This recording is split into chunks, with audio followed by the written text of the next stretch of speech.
Menurut Mike Susanto, seni patung adalah sebuah tipe karya 3 dimensi yang bentuknya dibuat dengan metode subtraktif mengurangi bahan seperti memotong, memata, atau aditif membuat model lebih dulu seperti mencetak dan mengetor. Fungsi seni patung. 1. Patung sebagai fungsi personal. Karya seni patung diciptakan semata-mata untuk kepentingan personal pribadi, sebagai ekspresi perasaan dan ungkapan pribadi termasuk tujuan religi sarana beribadah. 2. Patung sebagai fungsi sosial.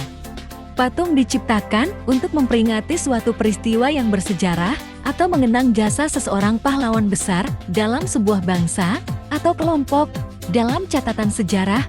Misalnya, patung untuk monumen. 3. Patung sebagai fungsi fisik. Patung bernilai estetika, artinya menciptakan dan membuat patung semata-mata untuk dinikmati keindahannya. Patung-patung yang dibuat sengaja untuk menghiasi sebuah tanaman, sebagai dekorasi di sebuah gedung, dan juga berfungsi memperindah sebuah konstruksi bangunan. Bentuk dan jenis patung. Pertama, bentuk imitatif realisme atau representatif.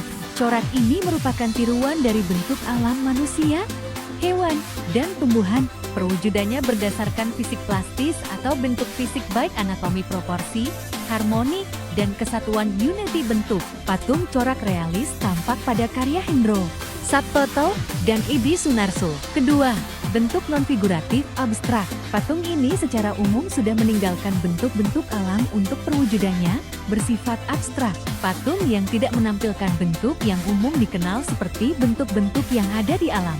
Ia mengolah elemen-elemen rupa trimatra seperti garis, bidang, ruang, dan memperlakukan unsur-unsur rupa tersebut sebagaimana adanya dan tidak menggambarkan bentuk-bentuk alam. Ketiga, patung deformatif, yaitu patung yang bentuknya sudah mengalami perubahan dari bentuk-bentuk asli benda. Bahan dalam seni patung dibedakan menjadi 5, yaitu A. Bahan lunak.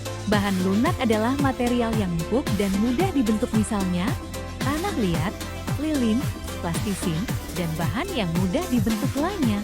Kelebihan dan kekurangan bahan lunak sepe, seperti sabun, mudah dibentuk, tetapi ukurannya kecil, sehingga ada keterbatasan dalam berkarya yang lebih besar. B. Bahan sedang, artinya bahan itu tidak lunak dan tidak keras. Contohnya kayu waru, kayu sengon, kayu randu, kayu mahoni. C. Bahan keras. Bahan keras dapat berupa kayu atau batu-batuan. Contohnya kayu jati, kayu sonokeling, dan kayu elin. Bahan keras antara lain batu, batu granit, batu andesit, batu pualam marmer. D. Bahan cor atau cetak. Bahan yang dipakai untuk proses ini antara lain semen, pasir gips, logam, timah perak, emas, dan juga beberapa bahan kimia seperti fiber atau resin. E. Bahan-bahan lain yang ada di sekitar atau benda bekas lainnya, misalnya kertas. Alat, peralatan yang digunakan untuk membuat patung tergantung kepada dahan dan teknik yang digunakan. A. Teknik butsir adalah alat bantu untuk membuat patung terbuat dari kayu dan kawat. B. Meja putar adalah meja bulat yang bisa berputar. Fungsinya untuk memudahkan dalam mengontrol bentuk dari berbagai arah. C. Pahat adalah alat untuk memahat, mengurangi atau membentuk bahan batu dan kayu, atau bahan keras lainnya. D. Sendok adukan fungsinya untuk mengambil adonan dan menempelkan pada kerangka patung. E. Alat las karbit atau listrik. A. Teknik pahat, yaitu mengurangi bahan menggunakan alat pahat. Misalnya, membuat patung dan relief dengan bahan dasar kayu dan batu. Alat yang digunakan adalah pahat dan palu. B.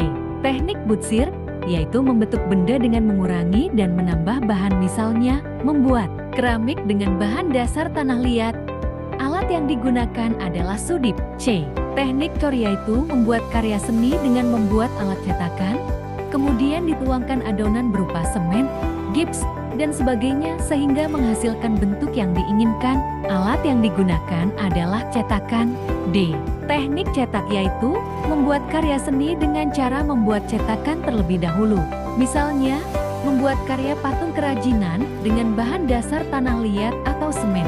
E. Teknik sembeling merakit adalah membuat sebuah komposisi atau sambungan dari material seperti besi, logam, tembaga, atau berbagai macam material seperti benda atau foam objek, kertas, kayu, lem, dan tekstil. Bisa dengan cara las listrik, menyambung dengan lem untuk membuat karya untuk mendapatkan bentuk tertentu. Misalnya seni patung kontemporer dengan bahan dasar logam atau besi.